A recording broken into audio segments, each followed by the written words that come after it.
Go. Sorry about that. We got cut off at the last podcast because we were too busy getting overly emotional about talking about Trump again.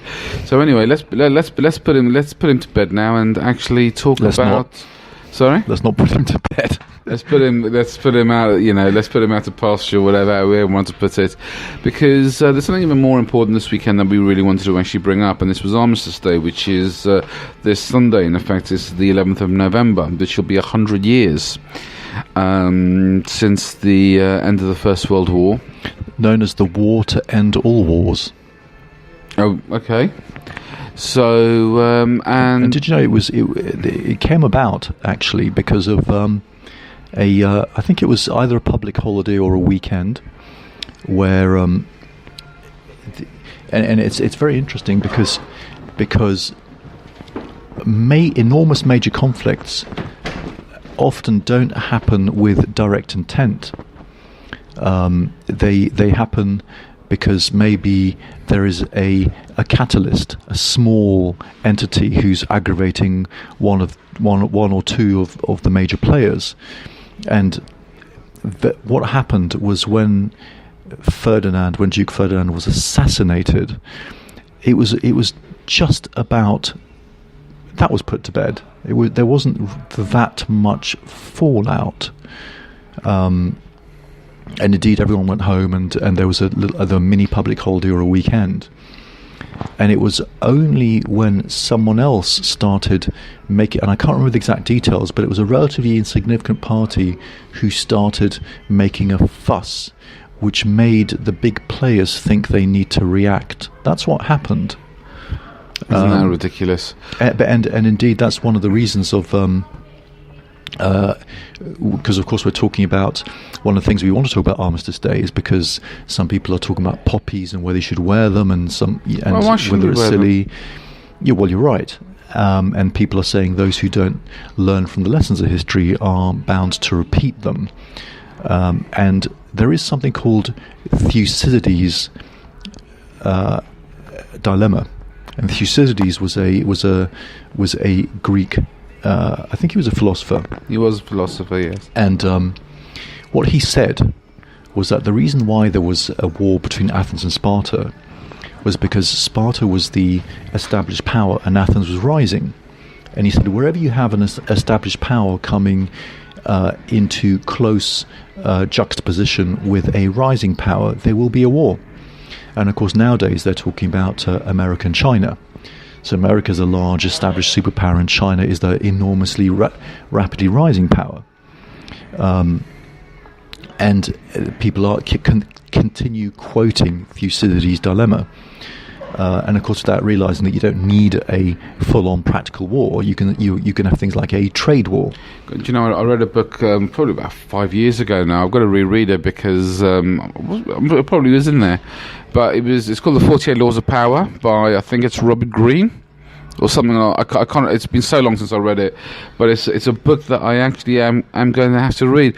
Well, there's also another book that I've been given to read, which is called A Power versus Force. So I haven't picked it up yet because the person who gave it to me was quite one of these spiritual type people, and I thought it was quite a spiritual, if it was a spiritual book or not, and I wasn't ready to read it at that time. So I've got to do that. But coming back to this, I mean, if you actually think about the amount of people who died in the First World War, and it's not that they just died, but their bodies were actually never found. And there were thousands and thousands and thousands. And in fact, I think there was something I read in one of the newspapers today that I can't remember the name of the family, but there were 10 brothers who actually who actually fought in World War One, and actually it was only the eldest brother who died. So 9 of them came back, thank God. But if you think about the amount of families who lost, who lost their sons, their fathers, actually sons and fathers, because women didn't actually go and fight in some ways. So if you actually think of what's happening in modern day society now, who is the cannon fodder? The cattle fodder in some ways, because you've got you got all the, men took that position of protector, of protecting the country, and in some ways that's why women got the vote, because they actually stepped in to, the suffragettes in effect, didn't they? They stepped in to actually help out. Well, the suffragettes came more towards the Second World War, in the 1920s? I can't remember. No, yeah, my history is a little bit weak on that side. I think it was in the very early 20th century, because the it was early 20th century. Diego Velázquez's famous Venus at her toilet in the National Gallery was defaced by a suffragette, and it's famously said to have been slashed 3 times right across her buttocks, her naked buttocks, and it's been repaired so carefully, but you can still see faint slashes. But there was a difference, because the suffragettes were actually quite a more militant group of women, but they were the smaller group, because there was also the suffragists, weren't they? I don't know. Who were the larger ones? Anyway, so but at least they understood the power of art. And of course, the power of art is another example of art is, of course, the media and social media. That's all art. And indeed, the Spanish, for instance, they at the time Diego Velázquez painted that famous painting, which by some anatomists they say is the most beautiful female back ever painted. It was illegal to paint a naked female. Illegal. Unless it had a mythological or a religious connotation. And by painting Cupid, who was the son of Venus, it then became mythological, i.e. Venus at her toilet. Okay. Thank you for sharing that. So I will be going up into London to remember all those people who have died. Because I remember, because my grandfather fought, so he did fight in the Second World War. But one of the reasons we're actually sitting here today and living a free life, to be able to make those right decisions and wrong decisions, and live in this political correct world that we're living in ultimately, is because people sacrificed their lives for us to be here as a whole. So, and to have our identity. People fought for their identity. And look where it got us, into an area of zero identity. Exactly.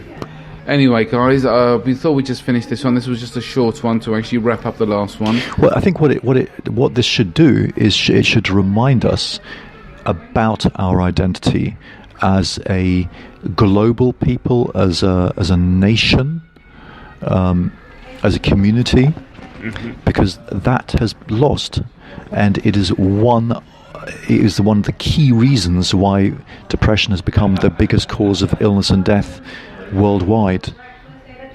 Because it's not depression as such, it's actually unhappiness with the way we live and the stress it causes on mental and physical states. Well, I think that's the way it's going, actually. But saying that, you know what? It depends what environment you want to spend time in, and I think people need to find that environment, because it's very significant to where your happiness is. I mean, I was in WeWorks, and if anyone doesn't know WeWorks, it's a, and they're scattered all around the world, I think now, or the Western world in particular. But I go to the one up in the Holborn area, and there's hundreds of little businesses who actually have office space, and they actually have little bays where people can sit on, and at about 4 o'clock in the afternoon or 5 o'clock in the afternoon they put on free beer and free prosecco and things like this, and it becomes quite social. Now, it's probably quite dangerous if you want to do that every single night, and this is where you're going to have to learn some discipline, because it's very easy to get carried away. But do you know something? I like going there because there is a buzz about the place, and it's that buzz and the energy from the people around you is what actually helps you ultimately become more productive, because the more lonely you are and the more depressed you'll get, and the less productive you'll actually be in your life. You have a shared identity. Which just brings it back to full circle. So all you're doing is spiraling. It's like that bloody Mac thing on your computer, when you hit a button, it just keeps on spinning, and nothing actually ever changes. It just keeps on going, and then what happens is you have to turn it all off, and sometimes you actually have to go back to the beginning and find out what the issues and are. ideally not buy any more Macs because they are becoming. There was an article on Apple, and they aggressively test the market. They aggressively raise the price of their products to see exactly how much people will stand. So it's not even about value anymore. It's about how much of a sucker you're going to be. Well, you could say that about a lot of things, though, can't you? I mean, I've seen some shocking pricing out there. It shows an arrogance. It shows it, but the point is this: Yeah, they're very good at it. It's a lack of care about your customer. And as we said before many times, competence may get you somewhere, but whether people like you will allow you to keep that position, or if people don't like you, isn't it? If people don't like you, you will be deposed. And that's what will happen. It happened to Philip Green. It'll actually happen to, I mean, people think I've sort of spoken, I like Trump in a whole lot of things, but the thing is, it's going to happen to Trump, because the thing is, he can only carry that for so long. And the thing is, playing this very aggressive, very dangerous game that he's actually playing will backfire on him if he can't keep on producing results. And if he can't, at least give us some aura of likability. Exactly.